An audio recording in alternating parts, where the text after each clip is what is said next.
Peace and blessings, Grand Kush. Welcome to the channel. I'm going to show you how this minor god in the of Chaldees, Haya, is connected to Yahweh. Maybe not by activity, but by language, right? Spelling, okay? So this is Haya, a Mesopotamian god. We're going to try to do this quick. I don't want to spend a lot of time on this. A Mesopotamian god associated with scribal arts and possibly with grain, okay? Also, he was also associated with Enlil. You got to understand the company of Enlil and the gods that he associated with. They were anti-human after they were created, right? His wife's father-in-law was in official service with Enlil, okay? He was worshipped in Why is important? Because this is of Chaldees, where Abraham comes from. You know, Abraham is the father of many nations, and he brought Hebrewism or Judaism. Okay, so this is a little breakdown on Haya. Okay, Jean Mary Duran argues that it referred to a different deity, though one whose name was also derived from the same roots, meaning to live. Okay, so the root of Haya's name, right, by belief of Jean Mary Duran, means to live. And that's interesting because it's connected to how I'm going to show you that Haya is connected to Yahweh. Okay, on the God's list, he's on the God's list, right? He spoke about in the third period or the third period. All right, so he's a minor deity, so there's not a lot of information on him. Okay, like I was saying, there's not a lot of information on this God here. Let's check out this paragraph right here. It says, it is commonly assumed Haya's name originated in a Semitic language. Miguel Civil suggested in 1983 that it was a cognate of the theonym E, as Enlil, though he noted these two gods were considered separate in Old Babylonian sources. He also remarked that Haya was already actively worshipped and appears in offering lists at a time when the only evidence of E were theophoric names. As of 2016, the proposal that a connection existed between Haya and E, by extension with Eblaite Haya, was still considered plausible. Okay, so we want to jump into, because this one it gets a little bit deeper into his wife. Okay, but as we have read, he's connected to scribal arts, right? Let's check out Nasaba.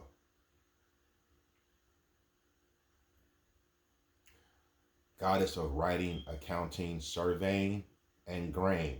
Okay, so you know surveying has to do with measuring the land. And as I've told before, they are the ones, Enki and Lil, the gods associated with them, are the ones who dug out the Tigris and Euphrates River, right? Okay, and so this is a little bit of a breakdown on the Saba, and her background is a little bit more extensive. Her parent is Anu. She was also worshipped in Nippur, the court of Enlil. Okay, consort Haya, child Sud.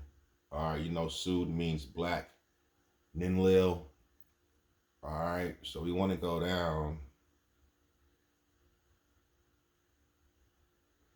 because there's another god in here that's important when you're tying back where this all comes from. All right, it says the curse of Agade lists her among the most prominent deities alongside Sin, the son of Enlil, Enki, Inanna, Ninurta, and Ishkur, and Nuska, right?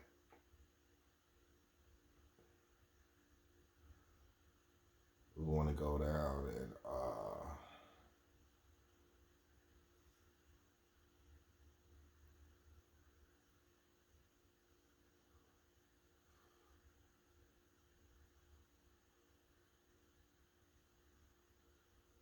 Okay, it also says that Nabu gradually replaced Nisaba as a deity of writing. Okay. Nabu's cult was only popular in central Mesopotamia, had limited extent in peripheral areas, and there is little to no evidence of it from cities such as Ur or Nippur, meaning that Nisaba was the goddess of writing in that time. But I'm looking for Naram Sin of Akkad. Okay. This is the name Abraham would have known prior to leaving Mesopotamia. Okay. Uh, the birth of Abraham, it gives you a date of 2166 BCE. Okay, it tells you he was from Ur the Chaldees, right? So as we can see, Naram Sin, the son of Sargon of Akkad, right, was ruling. These were the rulers prior to Abraham, or during the times of Abraham when he left. He became the patron city god of Akkad, as Enlil was in Nippur. Okay, Naram Sin of Ashnuna and Naram Sin of Assyria. So how does this connect to Haya, to YhWh? Let's check that out. Strong concordance for YhWh, right? Lord, God, Lords. Gives a breakdown. Okay. Now here's the connection. Haya. Okay. Haya. The only thing that was added was an H. Let's go into that. Haya, to be, become, come to pass, exist, and happen. It comes from an earlier root, right? Hava or Hawa. To fall out, okay, gives you more of a breakdown here. Origin of words, Arabic, Aramaic, it doesn't go past that. Okay, the word Haya doesn't go past that. May mean because it was borrowed.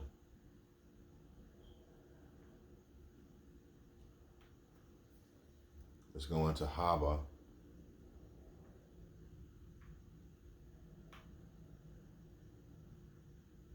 To breathe, right? Now in the other breakdown, Haya, the god from Mesopotamia, his name can be connected to live. So this is to breathe. And if you see the right, these are all the verses of how this word is used that's connected to YhWh, right? It's connected to men. It's connected to kings, all right? It just means to fall, okay? Breakdown, verb, fall, Arabic, of a star falling, okay? Falling earthwards, right? You got a Bedouin breakdown. Be gentle, especially in speech. But here's what's interesting when you get down here, right? It says the rare form functions as an imperative or adjussive, meaning be or become. It turns possibility into reality by authoritative speech, whether from God, his prophets, or a patriarch. So using this word that's connected to YhWh, each text therefore showcases the power of the spoken word under divine sovereignty, right? We're going to connect this to one more God, and I'm going to let it ride right here. For those that know, probably knew where I was going with this. In ancient Egyptian religion, the god Ptah was a supreme creator who brought the world into being through divine speech. This God existed before YhWh, okay? This is the father of the gods.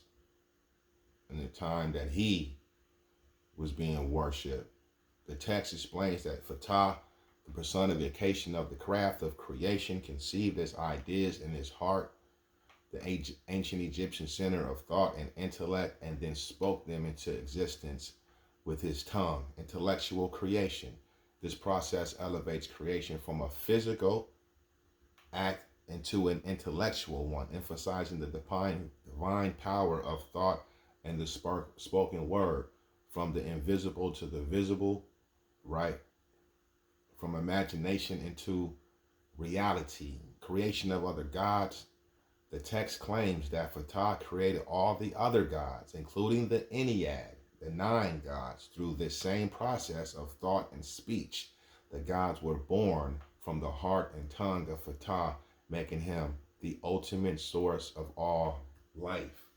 Okay, so could Yahweh really be an original God? And from the information that I presented, he couldn't be original.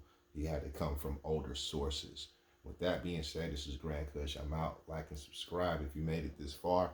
Until next time, stay great. Peace.